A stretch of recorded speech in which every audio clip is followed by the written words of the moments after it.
اسرائیلی فضائی حملے سے غزہ میں ایک عمارت منہدم ہو گئی۔ آپ دیکھ سکتے ہیں کہ لگاتار فضائی حملے کیے جا رہے ہیں، عمارت پر لگاتار فضائی حملے ہو رہے ہیں۔ ایسا لگ رہا ہے کہ راکٹس کے ذریعے متنبہ کیا جا رہا ہے کہ یہ ساری عمارت کو گرا دیا جائے گا۔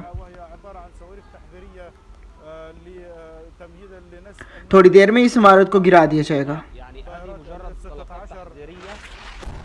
اور اس کے بعد فضائی حملے ہوئے اور پوری عمارت تباہ ہو گئی۔ عدنان، امید ہے کہ آپ محفوظ ہیں۔ پوری عمارت پر بمباری کی گئی ہے۔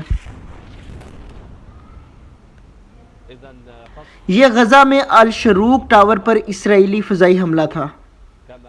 جیسا کہ ہمارا نامہ نگار نے ابھی بتایا ہے، رہائشیوں کو 90 منٹ پہلے متنبہ کی گئی تھی کہ وہ عمارت خالی کر دیں۔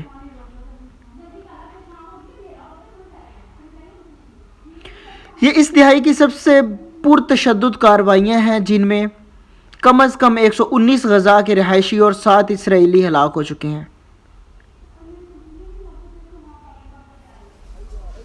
یہ پرتشدد کارروائیوں کی شدت میں اضافے کے ساتھ سڑکوں پر بھی یہودیوں اور اسرائیلیوں عربیوں کے درمیان پرتشدد کارروائیوں میں اضافہ ہوا ہے۔